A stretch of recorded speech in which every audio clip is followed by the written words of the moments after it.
ለዘጠና ሁለተኛ ዓመት የልደት በዓሉ እንኳን አደረሰው። ያው እንደ አባትና እንደ ልጅ ነው አንተ ያልኩት፣ ግን ከአንቱም በላይ የሚያስፈልገው ነው ጋሽ ተካልኝ። እኔ በኢትዮጵያውያን ከጻፏቸው መጽሐፍት በተለይ በእንግሊዘኛም ብዙ አውቶባዮግራፊ፣ ሚሞርስ፣ ባዮግራፊም ተጽፈዋል። በአማርኛም እንደዚህ ተጽፈዋል። እንደነዚህ ሁለት መጽሐፎች ሪል ያስደነቀኝ የለም። ሪፐብሊካንስ ኦን ዘ ትሮን ፐርሰናል አካውንት ኦፍ ኢትዮጵያስ ሞደርናይዜሽን ኤንድ ፔንፉል ኮስት ፌር ዴሞክራሲ የዛሬ 14 ዓመት ነው የተጻፈው ይሄ መጽሐፍ። አብዮታውያን በነገስታት ዙፋን ላይ ደግሞ አሁን በዚህ በ2018 ዓመተ ምህረት ነው የታተመው 2025 ላይ። ይሄንን ሲጽፍ ጋሽ ተካልኝ በቀጥታ ሂዝ ኤክሰለንሲ ሚስተር ተካልኝ ገዳሙ የሚባሉ አንድ ሰው በእንግሊዘኛ እያሰበ በእንግሊዘኛ የጻፈው መጽሐፍ ነው። ይሄ የአማርኛ መጽሐፉ ትርጉም አይደለም፣ ለአማርኛ አንባቢ በአማርኛ እያሰበ የጻፈው መጽሐፍ ነው። በጣም ነው የሚገርመው።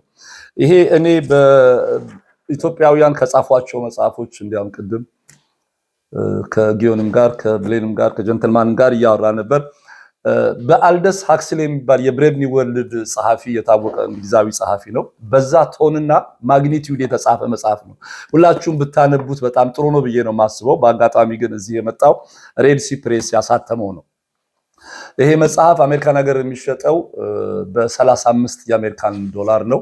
ዘወትር የሚተባበሩን አቶ ካሳሁን ቸኮል የሬድሲ ፕሬስ ባለቤት እዚህ በካናዳ ዶላር በ30 ብር ነው እንዲሸጥ የተደረገው። ምክንያቱም ያው እዚህ ያለውን አንባቢ ለማበረታታት ነው። ሃይሊ ዲስካውንትድ የሆነ ሬት ነው። እንግዲህ ዛሬ የምናደርገው ነገር ጋሽ ተካልኝ ጋራ መወያየት ማለት እዚህ ላለኑ ሰዎች ከአንድ የኢትዮጵያ የዘመናዊ ታሪክ ተሳታፊ የሆነና ታሪኩን በስሙም በእውቀቱም በችሎታውም በተግባርም ከጻፈ ሰው ጋር ነው የምንነጋገረው። የአዲስ አበባ ዩኒቨርሲቲ ኮሌጅ የሁለተኛው ዙር ተመራቂ ነው። በኢኮኖሚክስ እንደተመረቀ አሜሪካን ሀገር ዩኒቨርሲቲ ኦፍ ኢሊኖይ ሄዶ የማስተርስ ዲግሪውን ሰርቷል። ከዛ ኒውዮርክ የተባበሩት መንግስታት መስሪያ ቤት እንዲሰራ ግብዣ ሲቀርብለት በፕሮፌሰሩ ያኔ የነበሩ ኢትዮጵያውያንና አሁን ያለን ኢትዮጵያውያን ያለውን የሐሳብ ልዩነት ለማየት ትልቅ መነጽር ነው። እኔ የተማርኩት እዚህ ድረስ የመጣሁት ሳይማር ያስተማረኝን የኢትዮጵያ ሕዝብ ላስተምር አገሬ ሄጄ ላገለግል ነው። ያው የነሱ ትውልድ እንግዲህ ከጣሊያን ወረራ በኋላ የነበሩ የአድዋ ድል አባቶቻቸው እየነገሯቸው በእነሱ ዘመን ደግሞ በቴክኖሎጂ በሳይንስ በመበለጣችን ጭፍጨፋውን በቅርብ ያዩ ስለሆኑ ቀናኢ ነበሩ ለሀገራቸው መጥቶ በመስራት። ምክንያቱም የፍርድ ሚኒስቴሩ፣ አየር መንገዱ፣ ቴሌኮሙኒኬሽኑ፣ መብራት ኃይሉ በሙሉ በፈረንጆች በሚስተናገድበት ጊዜ የነበሩ ስለሆኑ መምጣት ነበር እዚህ የሚፈልገው። በኋላ ፕሮፌሰሩ ነው የሚያሳምነው ለዩናይትድ ኔሽን እኮ መስራት ማለት ለሀገርህ መስራት ነው ተብሎ ነው ዩናይትድ ኔሽን ውስጥ የገባው። ዩናይትድ ኔሽን ለ2 ዓመት ከሰራ በኋላ ወደ ኢትዮጵያ ኦፊስ ተመልሶ 8 ዓመታት ስራ ያበረክታል አገልግሎት። ከዛ በኋላ ጠቅላይ ሚኒስትር እንግዲህ የነበሩ ጸሐፊ ትእዛዝ አክሊሉ ሀብተወልድ ጋር ይጠራና ለሀገርህ መስራት አለብህ እንዴት ነው ተብሎ ፎርማሊ ሪዚግኔሽን ፔፐር ሳያቀርብ በፊት በአዲስ ዘመን ላይ በ1958 ዓመተ ምህረት ይሾማል። የተካቸው ደግሞ በአጋጣሚ የአቶ ሀብተአብ ባይሩ የደጃዝማች ባይሩ ዕቁቢት ልጅ የነበሩትን ኤርትራዊ ነበር። የዛን ጊዜ ኤርትራዊና ኢትዮጵያዊ ስላልነበር ልክ አብረው በኢትዮጵያ መንግስት ስኮላርሺፕ የተማሩ ናቸው። 8 ዓመታት እንግዲህ ዩናይትድ ኔሽን ውስጥ ከሰራ በኋላ ነው ይሄንን ኦፊስ የተቀበለው። በኋላም ከክቡራቱ አዲስ አለማየሁ ጋራ አብረው ሰርተዋል። በኋላም ልጅ እንዳልካቸው መኮንን ካቢኔ ትራንስፖርትና መገናኛ ሚኒስትር ሆኖ እስከ 1968 መጨረሻ 69 ድረስ በሚኒስትርነት አገልግሏል። በጣም ነው የሚገርመው። በጣም ጠንካራ፣ ደፋር፣ የሚያምንበትን ነገር ከመናገር ጭራሽ ወደኋላ የማይል በተለይ በደርግ ጊዜ የነበረው በቃ በክር ላይ የመሄድ እንዴት ወታደሮቹ አክብረውት አንቱ ብለውት እንደነበር ሁሉ ይገርማል። በዩጎዝላቪያውያን እርዳታ ይዘጋጅ የነበረው የኢትዮጵያን የ5 ዓመት አራቱም የ5 years ኢኮኖሚክ ፕላን ላይ በጣም ሁነኛ አስተዋጽኦ ነገር ያደረገ ነው። ጋሽ ተካልኝ እንግዲህ ከህይወቱ ከአደጋ የተረፈባቸው ጊዜያቶች በጣም ብዙ ናቸው። ከደርግ በኢህአፓ በመኢሶን በዛ ዘመን በነበሩ መጽሐፍት ላይ ወደ 45 ገደማ መጽሐፍት ተጽፈዋል። ከነዚህ መጽሐፍት ውስጥ በሚገርም ደረጃ የደርግን ሌላውን አንግል በተለይ እንዳልካቸው መኮንን ካቢኔ ጸሐፊ ትእዛዝ አክሊሉን፣ ክቡር አቶ አዲስ አለማየሁን፣ ራስ አበበ አረጋይ እነ ክቡር አቶ አበበ ረታን የዛን ዘመን የነበረው ትውልድና ከፍም ብሎ እንደሌላ እንደ ፊውዳል እንደ ኋላ ቀር እንደማይረባ የሚመለከታቸው ሰዎች በእውቀት በጥንካሬ በአገር ፍቅር በዓላማ ጽናት ምን ያክል እንደነበሩ ማሳየት የቻለ ነው። ይሄ ለወጣት እንግዲህ ተመራማሪዎች፣ ታሪክ ጸሐፊዎች፣ ሂስቶሪያንስ ሎውን ቢሆን እንግዲህ ለነ ጀንትልማን እንደ ልዩም አሉ ያ ይሄ ፕራክቲስ በኢትዮጵያ ምን ነገር እንደነበረ የፍትህ ስርዓቱ ቀዳማዊ ኃይለ ሥላሴ እና አዲስ ዓለማየሁ የሚነጋገሩት ንግግር የሁለት ጓደኛሞች ንግግር እንጂ ሰው በላው ፈላጭ ቆራጩ በቅንፍ ውስጥ የሚባሉት ንጉስ ወሬ ነበር የማይመስለው። ስለዚህ ሌተና ጀነራል አማን ሚካኤል አንዶም የቀረበው ነገር በጣም የሚገርም ነው። አብረው እንግዲህ አንድ ካቢኔ ውስጥ አገልግሏል። የሚኒስትሮች ምክር ቤት ሰብሳቢ ነበር። ጀነራል ኢያሱ መንገሻ ይሄን ሰውዬ ሾሙት እኮ ለብርጌድም ኃላፊነት የማይገባ ነው። እኛ እንሰማ የነበረው የሌተና ጀነራል አማን ሚካኤል አንዶም እንኳንስ በውጪ ደረጃ የደርግ አባላት እንኳን የሚገልጹት ጀነራል አማን ሚካኤል አንዶም ጋሽ ተካልኝ እዚህ መጽሐፍ ላይ የሚገልጸው ጀነራል አማን ሚካኤል አንዶም ጋር እጅግ በጣም ልዩነት አለው። በቀጥታ ይሄ ፍሮም ዘ ሆርስስ ማውዝ እንደሚባለው አብሮ የነበረበትን ነገር ነው ያደረገው። ሁሉ ጊዜ ላለው ኢትዮጵያ ውስጥ ሪዛይን የማድረግ ልምድ የለም እና ስልጣን እንደ ርስት ነው የሚታየው። እዛው ላይ በጣም ድርቅ ብሎ ነገር ነው የሚቆመው። በመንግስት ኃላፊነት በነበረባቸው ቦታዎች በሙሉ ሁሉ ጊዜ እስክሪፕቶና ወረቀቱን አያይዞ ሪዛይን አደርጋለሁ እተዋለሁ እያለ ነው ያንን ያክል ዓመት በአገልግሎት የቆየው። ለመጨረሻ ጊዜ ግን ወሳኙ ጊዜ ይመጣል። የኢትዮጵያ አየር መንገድ የሥራ አመራር ቦርድ ሊቀመንበር ነበር። የሰራተኛ ማህበሩ ያድምና የሀፕ አባላት የነበሩ ሰራተኛ ማህበር ሊይዙ ሲመጡ አናስገባም ሲሉ በኮሎኔል ተካት ሁሉ የደርጉ የደህንነት እና የጥበቃ ኃላፊ ቡድን የሚመራ ይመጣሉ። ያኔ ኮሎኔል ስምረት የሉም። ውክልና የተሰጣቸው አቶ እንዳለ አሸብር የሚባሉ ሰው ነበሩ። እሳቸው ይደውሉለታል። ለሻለቃ መንግስቱ ኃይለማርያም ደወልኩ። ምንድነው ሰራተኛው ላይ የሚደረገው ስንል እርሶ ቆይ ጣልቃ ይግቡ እኛ የሚሆነውን ነገር እናደርጋለን አሉ። በቀጥታ ተካትሎ ይመጣና በሙሉ ፊት ያለውን ሰልፈኛ ለመምታት 6 ሰዎች ገለው ይገባሉ። ከዛ በኋላ የሚወስዷቸውን ሰራተኞች ይወስዷቸዋል። እዛው ላይ ነው የሚረሽሟቸው። ይሄ መቼስ ትልቅ ማሳከር ነው። በደርግ ጊዜ ከተፈጸሙት እጅግ በጣም አሳዛኝ እና አስቀያሚ የታሪካችን ገጽታ ነው። ይሄንን ይዞ ነው እንግዲህ ሪዛይን አደርጋለሁ ብሎ ያን የሚሄድ በአብዮቱ ላይ መኩረፍ ነው። እንኳን ከትራንስፖርትና መገናኛ ሚኒስቴር ወደ ሶቪየት ህብረት ሲሄዱ ለመሳሪያ በሲቪል እነሱና አንድ ሌላ ጓዶች እንዲሄዱ ተደርጎ ሚስጥር አካፍለንህ እንዴት ነው የሚባለው። ለገዳም ለመግባት እንኳን ደብረ ሊባኖስ እና ዝቋላ የደህንነት ትብብር ወረቀት በሚያስፈልግበት ጊዜ ይሄን ስልጣን ተዋለው ማለት ትልቅ ሪስክ ነበር። ሰው ሁሉ ነው የደነገጠው። ይሄንን ነገር ያደርጋል። ለአጥናፉ አባተ ሲነግረው እንዴት ይሄን ነገር ትተዋለህ? በዚህ ጊዜ እንዴት ጥረህን ትሄዳለህ? አምነንህ ተቀምጠህ ነው የተባለው። ከዛም እንዲሁ ከሻለቃ መንግስቱ ይሄን ነገር ይሏል። በሱ ቋንቋ 14 ወራት ቦዘኔ ሆንኩ አለ። እንግዲህ የተባበሩት መንግስታት ድርጅቱን ስራ ጥሎ ከሀገር እንዳይወጣ አግደውት ታንዛኒያ ተጋብዞ ሊሄድ ዩኒቨርሲቲ ኢኮኖሚክስ ሌክቸረር ሊሆን እንግሊዝ ሀገር ሊሄድ አስከልክለውት መጨረሻ ላይ ነው የወጣው ቪዛ ለማግኘት። የጋብቻውም ሁኔታ ራሱ በጣም በሚያስደነግጥ በሚገርም ነገር ነው። የልማት ባንክ ፕሬዝዳንት እያለ አማቹን አቶ ስብሃቱ ገብረ ኢየሱስ ብሔረ ጽጌናት ይዘው ገንዘብ ተበድረው መክፈል አልቻሉም። ቤታቸው በሐራጅ እንዲሸጥ ንብረታቸው ይወሰናል። በኋላ መሸጥ አለበት ሲሉ ጃንሆይ ጋር አቤት ይላሉ። ለምንድን ነው የምትሸጥበት? የስብሃቱ ንብረት ነው ያሉት። የጃንሆይ መልስ ደስ ይላል። አጻጻፉ ራሱ እንደዚህ ነው። ለምንድን ነው የምትሸጥበት ነው እንጂ ያለው ዳውን ስላልከፈለ አይደለም። አይ ንብረት አልከፈለም። ታዲያስ ተበድረው ለሌሎች ይሄ ነገር እንዲሰራ ያስፈልጋል። አይ በቃ ቶ አራዝሙለትና ቀስ ብሎ ይክፈል ይላሉ። ያው መጨረሻ ላይ የጃንሆይ ትዕዛዝ ነው፣ ምንም ነገር መደረግ አይችልም። ልክ እንግዲህ እንዲህ ያልኳቸው ሰውዬ በቀጣይ ታሪክ እንዴት እንደምንገናኝ ታስባላችሁ በማለት ነው ታሪኩን ይዞት የሚሄደው። ለኔ ቀናው መንፈሳዊ ቅናት ነው ያዘኝ። ይሄንን ነገር የዛሬ 30 ዓመት ጽፎት ቢሆን ከዛ በኋላ 2 3 4 ጥሩ መጽሐፍት ሊጽፍ ይችል እንደነበረ ማሳያ ነው። በትክክል መጻፍ ይችላል ጋሽ ተካልኝ። ይሄ ነን ፊክሽን ነው። ኢልቦለድ የሆነን ስራ በጣም በሰስፔንስ መጻፍ መቻል ሌላ ኳሊቲ ነው። ኢዝ አ ቬሪ ጉድ ስቶሪ ቴለር። ስቶሪ ቴሊንግ ደግሞ አን አርት በጣም በሚገርም ደረጃ ነው የሚዘግበው። ያስገረመኝና መይሶኖች በሙሉ በመይሶንና በደርግ አባላት በተጻፉ መጽሐፍ ላይ የተፈጠረ አንድ ስህተት አለ። የኢትዮጵያን ሶሻሊዝም በሚል ጋሽ ተካልኝና ልጅ ሚካኤል እምሩ ናቸው ይህንን ሐሳብ አምጥተው ይሄ ኢምፖርትድ የሆነ አይዲዮሎጂ ለሀገር ያጠፋል፣ የሀገር ባህል፣ ታሪክ፣ እምነት፣ ወግ ጋር ያልተያያዘ ነገር ነው፣ የአውሮፓውያን ኤክስፒሪየንስ በዚህ መንገድ መምጣት የለበትም በሚል ይህንን ይጽፉና በቴሌቪዥን ወዲህ ሲባል ህብረተሰባዊ ይባላል። በኋላ የልጅ ሚካኤል እምሩን እዛ አንድ የቤተ ክህነት ሰው መጥተው ህብረተሰባዊ የሚለውን ነገር እነሱ ናቸው ያመጡት። የሚቃወሙትን ነገር ከተራ ተቃውሞ ውጪ በተግባር አማራጭ ይዘው ነበር የቀረቡት። ከዛና ኃይሌ ፊዳ እና ብዙ ደርጎቹ ኢትዮጵያን ሶሻሊዝም ነገር በሚል ደርግ አመጣና የደርግ ሰዎችም እኛ አመጣንና መይሶኖቹም ደርግ አመጣና ተቃወም ነው ያሉ።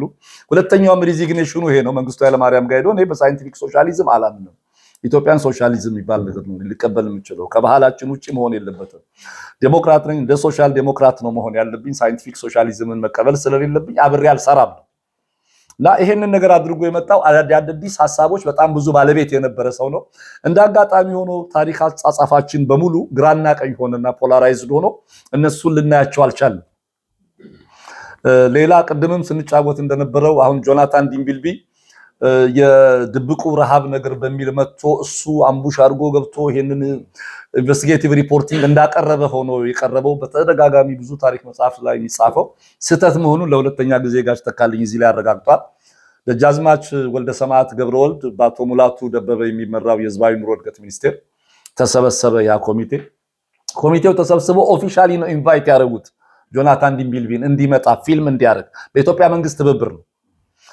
ወጪው ተችሎ እዚህ መጥቶ ይሄን ነገር እንዲያቀርብ ነገር የተደረገው። ይሄንንም ሲጽፉ ዶክተር መላኩ ተገኝ ከአምስተርዳም፣ ወይዘሮ ታደለች አምባሳደር ታደለች ኃይለ ሚካኤል ዳኛው ማን ነው ቢላይ እኛ ተጻጽፈን የስሪላንካ ጆርናሊስት የነበረ ከአውሮፓ አስመጥተን ነው ይሄን የሰራ ነው አሉና ይሄ የታሪክ ሽሚያ ምን ያደርጋል፣ እንዴት ተሰርቷል፣ ምን ሆኗል የሚለው ነገር በጣም የሚገርም ነገር ነው። እንደዚህ አይነት ፎልስ ናሬሽኖች በዙና አሁን ደግሞ ያለው ወጣት ትውልድ ይቅርታ እንግዲህ ብዙ ወጣቶች አሉ ከ50 በታች አሉ። አንዱ ፊት ለፊት የሆነው እየሳቀ ነው። እና እነዚህ ወጣቶች የቀረበላቸው ነገር ሲታይ ወደ ሌላ ሄዶ የሚያዩዋቸው ነገሮች በትክክል ያስፈልጋሉና የጋሽ ተካልኝ መጽሐፍ አንዱ ጠቀሜታው የሌሉ ያልተነገሩ ትኩስ የሆኑ ፋክቶች በጣም ብዙ አሉት። ይሄ መጽሐፍ ራስ አበበ አረጋይ እንደ አንድ ተራ ፊውዳል ነው የምንመለከታቸው። ሐሳባቸውን ያመጣሉ፣ ይነጋገራሉ። እና አብሮ የነበረ ሰው እዛ ይነጋገራል። ትናንትና ወዲያ ራስ በቀደም ስብሰባ ላይ ይሄን ሁሉ ነገር አድርገው ጥሩ ነው ብለው እንደልቦት ሲናገሩ አልነበር? እኔ ታዲያ ግብዝ መሰልኩ እንዴ? የተሻለ ሐሳብ ሳገኝ በትናንት ሐሳቤ እምደርቅ አሉት። ይሄን አይነት ፍሌክሲቢሊቲ አለው ያሁን የሚታሰብ አይደለም። ለአፄ ኃይለ ሥላሴ አቶ አዲስ አለማየሁ ደብዳቤ ጻፉ። ከ53ቱ መፈንቅለ መንግስት በኋላ ምን መደረግ አለበት የሚመርጡትን ሐሳብ አቀረቡ። በኋላ እንግዲህ ጃንሆይ ሊገሉኝም ይችላሉ፣ ሊያስሩኝም ሊገርፉኝም ይችላሉ። እኔ ግን ይሄን ብያለሁ ነገር አላቸው። መግረፍን ምን አመጣው ታዲያ ሐሳብን ዝም ብላ አትናገርም እንዴ አሏቸው። ይሄ በጣም የሚገርም ነገር የነበረ ነው። ሌላ አንድ ኢምፕሬስ ያደረገኝ ነገር ጸሐፊ ትእዛዝ አክሊሉ ቢሮ ስገባ ወደ 20 ሜትር ይሆናል ቦታው ስፋቱ። በገባው ቁጥር እየተነሱ ነበር ሰላም የሚሉት እሱ ከወንበራቸውና አይ ምንድነው ረብያን ቶሎ ራመድ ነበር አለና አይ ለዚህ ቦታውን ነው ማከብረው። ልጅም ብትሆን አንተ ወጣት እንግዲህ ያኔ እሱ የ37 ዓመት ነው። ሰውየው ሲሞቱ 62 ዓመታቸው ነው። የመጡት ነገሮች በሙሉ በሚገርም ደረጃ ነው። እንዲያውም አንዳንድ ሰዎች እኔ በትንግርትም በትንቢትም ስለማምን ብሌን ከላብላል ስለማምን ለትንግርት የተረፈ ነው የመሰለኝ። መንግስቱ ኃይለማርያም ቢሮ ገብቶ የሚያምኑበትን ነገር መናገር ቀላል አልነበረም። ከጀነራል አማን ሚካኤል አንዶም ጋር ያመጣው ነገሮች እንደ አንድ ቅሬታ የሚመስል አስተያየት ያለ ቅሬታ እንኳን ሳይሆን እንደው ልጅ ለአባት የሚለው ነገር ጀነራል አማን ሚካኤል አንዶም ቢሮ ተጠራሁና ስገባ አንድ የሳቸው ረዳት ማስጠንቀቂያ ወረቀት ጻፉልኝ አለ። እኔ ለቦርዱ የሚቀርብ ለሚኒስትሮች ምክር ቤት የሚቀርብ ራፖርት እያዘጋጀው ነበር። ጻፊ ደውላ ስትጠይቀኝ ምንድነው አጀንዳው ተልኳል? አልተላከም። አይ እንግዲያውስ በቃ እኔ የማቀርበው ስራ አለ። ማስጠንቀቂያ ሲጽፉ እሱ ማስጠንቀቂያ ነው የጻፈው። እንግዲህ ወጣትነትም አለ፣ በራስ መተማመንም አለ። የነበረበትን ቦታ በዛ ሌበር ማርኬት ላይ የትም መሄድ እንደሚችል እርግጠኛ የነበረ ሰው ነው። ሲሄዱ ይቆጣሉ። ወታደራዊ ዲሲፕሊን ያስፈልጋል ይላሉና ጋሽ ተካልኝ ለምንድነው ያልገለጽከው ስማቸውን ስለው አይ ምን ያደርጋል አልፈዋል። አንድ 3-4 ሰዎች ለታሪክ መነገር የነበረባቸው ሰዎች ነበሩ። ፊታውራሪ ደምሴ የተፈራ የሚባሉ ሰው ናቸው አለኝ። በጻፉ ላይ የሉም። እኚሁኑ ሰው ደጃዝማች ወልደ ሰማያት ገብረወልድ ህይወቴ የሚል መጽሐፋቸው ላይ ያነሳሉ። ደርግ ጽሕፈት ቤት ይገቡና የነ ዶክተር ወዳጄነህ አባት ፊታውራሪ መሐረነ ምንዳና ፊታውራሪ ደምሴ ተፈራ እሳቸው ሶማሊኛ አቀላጥፎ የሚናገሩ እነ መንግስቱ የሚያከብሯቸው በሰው በላው የንጉሱ ስርዓት ጊዜ የተሰጠን የፊት አውራሪ ማረጋችን ይነሳና አቶ ተብለን እንጠራ ብሎ ማመልከቻ አስገብተው አቶ ተብሎ መጠራት ይጀምራሉ። ደጃዝማች ወልደ ሰማያት ሄዱና ሻምበል ሞገስ ወልደ ሚካኤል የአፓ የነበረው የሐረር ጦር አካዳሚ ምሩቅ ነው።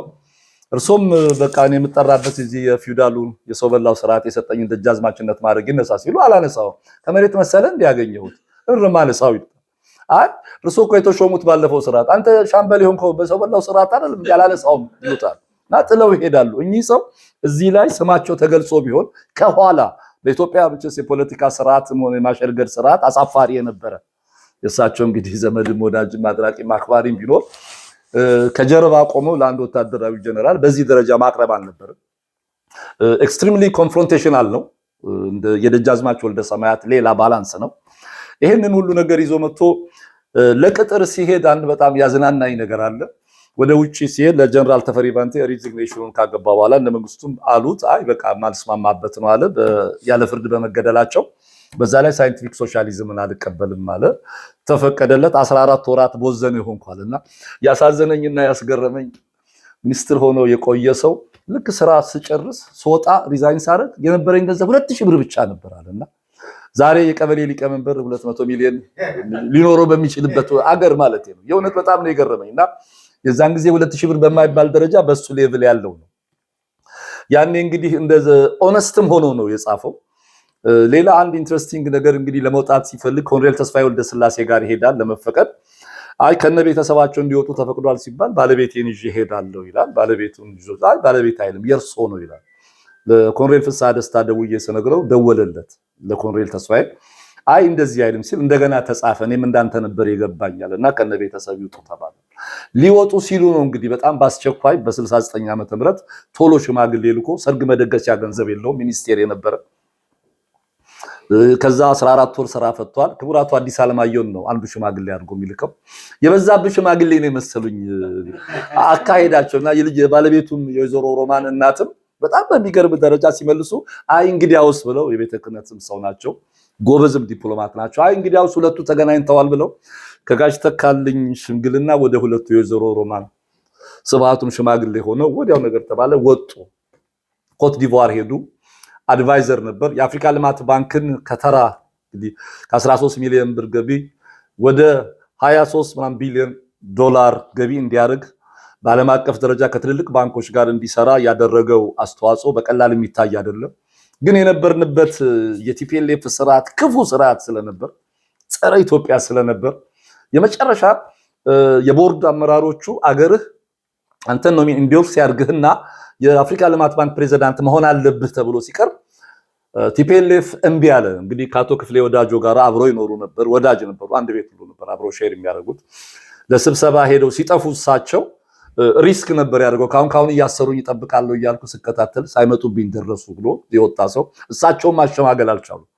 ስለ አፍሪካ አንድነት ድርጅት አቶ ከተማ ይፍሩን፣ ዶክተር ተስፋዬ ገብረግዚአብሔር፣ አክሊሉ ሀብተወልድን እመናነሳውን ያክል የአፍሪካ ልማት ባንክ ተብሎ ሲጠራ ከስክራች አንስቶ እዚህ ያደረሰው ጋሽ ተካልኝ ገዳሙ ነው። በዚህ ደረጃ መዘከር መታወቅ የነበረበት ነበር። ቲፒኤልኤፍ ግን ክፉ መንግስት ስለነበር በተለይ የተወሰነ ሰዎች ላይ ምናልባት በማንነቱ የደረሰበት ጥቃት ነው የሚመስለኝ ከፖለቲካ ውጪ ማለት ነው። ይሄ አማራ አይወደንም ነው፣ ይጠላናል፣ ይንቀናል ነው።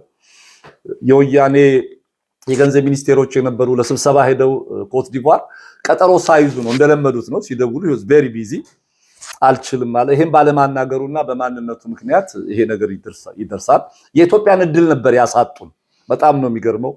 እንግዲህ ከ20 ዓመት በኋላ ሰርቶ ይሄንንም መጥቶ የአቢሲኒያ ባንክ ከነጋሽ ታምሩ ወንድማገኘው ከታወቁ ጠበቃ ዳኛ በኢትዮጵያ የህግ ታሪክ ውስጥ እናቱ አበበ ወርቄ ጋር አብሮ ስማቸው የሚጠራ የሱ ወዳጅ ጀነራል ታፈሰ ለማ፣ ኢንጂነር ኃይሉ ሻውል አንድ ላይ ሆነው አቢሲኒያ ባንክ ነው ያቋቁማሉ። የመጀመሪያ መስራች ፕሬዝዳንት ነው።